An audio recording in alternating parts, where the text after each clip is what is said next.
Bonjour tout le monde, bienvenue sur ma chaîne Le Temps qui court, où je parle des artistes francophones du passé, présent et futur. Donc si tu aimes la langue française, la francophonie, merci et installe-toi, reste connecté, abonne-toi et partage à tout le monde autour de toi. Bonjour, bonsoir. Dans cette vidéo, nous allons voir les autres francophones disparus en 2021. Commençons par Serge Bouchard. C'était un anthropologue, mais aussi essayiste et animateur de radio québécois. Issu d'une famille de 4 enfants, il était docteur en anthropologie, spécialiste des peuples autochtones. Il a aussi enseigné à l'université canadienne. Il a publié 15 ouvrages et une centaine d'articles comme Mémoire d'un simple missionnaire ou L'art de pratiquer un métier qui n'existe pas. Les meilleurs lieux communs, un café avec Marie, du diesel dans les veines qui a reçu le prix du gouverneur général études et essais de langue française. Il a travaillé avec différents organismes comme la Sûreté du Québec, Hydro-Québec, l'industrie française de l'armement terrestre. Il est vu à la télé dans l'émission Les lieux communs sur Radio-Canada. Il meurt le 11 mai 2021 à 73 ans. Poursuivons avec Pierre Légaré. C'était un humoriste, mais aussi psychologue québécois.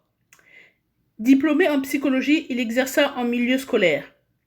Fin des années 70, il se tourna vers l'humour comme auteur pour différents artistes comme Alain Choquette, Michel Barrette, puis il a fait le saut en solo de 1989 à 2000. Il décrocha le record Guinness pour la plus courte émission de télé du monde. Parmi ses sketchs, on trouve Guide de survie de 1995 à 1997, Rien de 1998 à 2000. Il a aussi écrit des ouvrages comme Mots de tête en 2001, Mots de tête récurrents en 2003, Les parlementeries en 2008. En 1999, il a reçu l'Olivier du meilleur texte monologue et meilleur spectacle d'humour stand-up. Il laisse 3 enfants. Il meurt le 5 octobre 2021 d'une récidive de son cancer de la vessie. Continuons avec Minou Petrovski. C'était une animatrice, mais aussi recherchiste, réalisatrice et journaliste et intervieweuse à l'émission Femmes d'aujourd'hui à Radio-Canada. Originaire de France, elle est arrivée au Canada avec sa fille Nathalie en 1957. Elle est devenue une figure marquante du paysage québécois dans les années 70.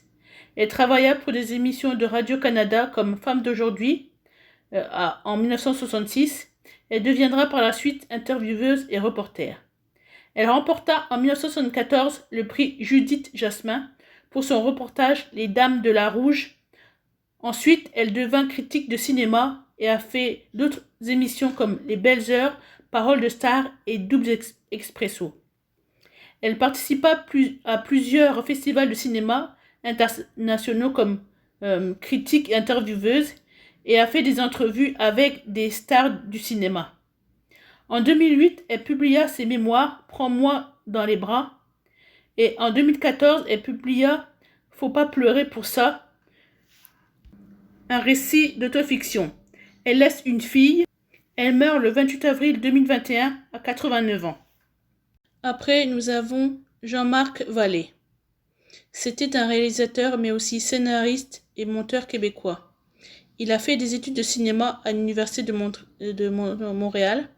Dans les années 90, il réalisa beaucoup de courts-métrages qui ont attiré l'intérêt du public et de la critique, comme Les Fleurs magiques en 1995, qui a obtenu meilleur court-métrage au prix Génie en 1996, Les mots magiques en 1998, qui a aussi obtenu le meilleur court-métrage au prix Jutra en 1998. Il a à son actif plein de films à succès, comme La Liste Noire en 1995, qui devint le film le plus rentable de l'histoire au Québec avec plus de 200 000 entrées. Crazy en 2005, qui a été le meilleur long-métrage canadien, qui a récolté plus de 6 millions de dollars au box-office. Mais il y a aussi Café de Flore, Dallas Buyer Club, dans lequel Matthew McConaughey remporta l'Oscar du meilleur acteur. Vers 2017, il se dirigea vers la télé.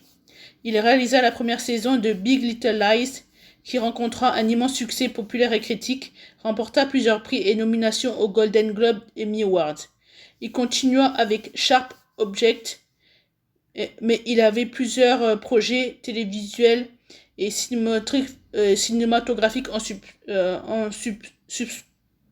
suspens. Il a reçu le titre d'officier de l'Ordre national du Québec en 2021. Il laisse 2 enfants. Il meurt le 25 décembre 2021 au Québec. Après, nous avons Jean-Yves Lafesse. C'était un humoriste, mais aussi acteur français.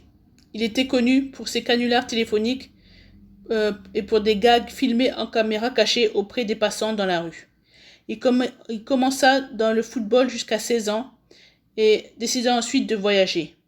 Vers 1978, il est revenu en France et suit des études de lettres et de cinéma. En 1981, il devint animateur sur différentes radios comme Carbone 14 et Kiss FM. À partir de 1984, sur Radio Nova, il réalisa plus de 2000 impostures téléphoniques. En 1985, il a rejoint différentes chaînes de télé comme France 2, France 3, M6 et TF1, et il a interviewé les passants en utilisant son auriculaire comme micro pendant 10 ans. Il publia 2 livres. Les grandes impostures téléphoniques en 1992, Les petits précis de l'imposture. Il remonta sur scène en 2014 et 2015, entre autres avec Lafesse en répète détraqué. Il est vu dans le film La guerre des ondes de Monsieur Laurent Jaoui sur France 3 et en 2020 dans Meurtre à Cognac d'Adeline Darrow. Il est apparu au cinéma dans Baby Blood en 1990 d'Alain Robach, dans Comme une bête de Patrick Schulman en 1998 et dans Roxane de Mélanie Offet en 2019. Il laisse derrière lui 4 enfants.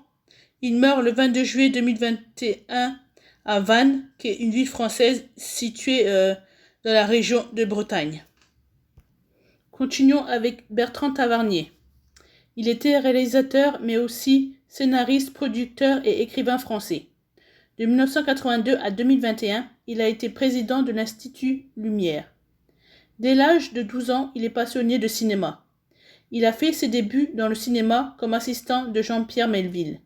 Il a aussi été attaché de presse de Stanley Kubrick de 1964 à 1974 sur 2001 l'Odyssée de l'espace, réalisé en 1968, Orange Mécanique en 1971 et Barry Lyndon en 1975. Dans les années 60, il était critique de cinéma pour plusieurs revues comme Les Cahiers du cinéma, Positif, Fiction et Cinéma. Il a écrit plusieurs ouvrages sur le cinéma américain, entre autres 30 ans de cinéma américain et aussi 50 ans de cinéma américain. En mars 2015, il a été le parrain de l'émission Printemps du polar diffusé sur Arte. Il s'agit d'un cycle de 12 célèbres polars dont il fait la présentation de 6 d'entre eux, comme Serpico, Chinatown, Quai des Orfèvres, Classe Touriste, Pour toi j'ai tué et L627, son propre film. Il a plusieurs films à succès à son actif. Que la fête commence en 1975, César de la meilleure réalisation et du meilleur scénario en 1976, Un dimanche à la campagne, qui a reçu le César de la meilleure adaptation en 1985, Capitaine Conan, qui a reçu le César de la meilleure réalisation en 1997, La vie et rien d'autre, qui a reçu le lauréat du meilleur film étranger en 1990, L'Appât, qui a reçu l'Ours d'or en 1995, Quai d'Orsay, qui a reçu le prix du jury pour le meilleur scénario en 2013. Monsieur Tavernier, à travers ses films, exprimait son aversion contre les injustices, son engagement contre la guerre, le racisme les côtés sombres du colonialisme, la peine de mort et son combat contre les travers de notre société contemporaine, délinquance, violence, chômage, misère physique et affective, drogue, sida. Il a reçu le prix Jean-le-Duc en 1990, le prix René Clair en 2009 pour l'ensemble de son œuvre cinématographique. Il a aussi reçu plusieurs hommages comme présidé la deuxième cérémonie des Marguerites du cinéma qui récompensa le cinéma belge et il a aussi été représenté sur la fresque des Lyonnais située à Lyon. Il laisse 2 enfants. Il meurt le 25 mars 2021 à Sainte-Maxime, commune française située en province Alpes-Côte d'Azur. Finissons avec Rémi Julienne. C'était un cascadeur français. Il avait plus de 1400 productions, plus de 400 films, séries et publicités. Il a d'abord été champion de France de motocross en 1957. Il commença sa carrière de cascadeur en 1964 dans le film Fantomas d'André Hunebelle. Il participa aux cascades dans les films populaires français tels que Le Cerveau, Les Aventures de Rabbi Jacob, Taxi, mais aussi dans des films de James Bond comme Octopussy, Tuer n'est pas joué, Permis de tuer et Golden Eyes. Son talent est tellement unique qu'il a reçu en 1981 l'award du meilleur concepteur. Il a également conçu le spectacle moteur-acteur pour le parc Walt Disney Studios. En 2016, il a reçu l'Hitchcock d'honneur au Festival du film britannique de Dinard. Il laisse 2 fils. Il meurt le 21 janvier 2021 à Amilly, commune française en centre Val-de-Loire. Connaissez-vous ces célébrités ou les avez déjà vues ou entendu parler? Dites-le moi dans les commentaires. Et surtout, n'oubliez pas de vous abonner, de liker et de cliquer la cloche pour être prévenu quand je mettrai la prochaine vidéo. Sinon, bonne journée, bonne soirée et on se dit à la prochaine. Bye!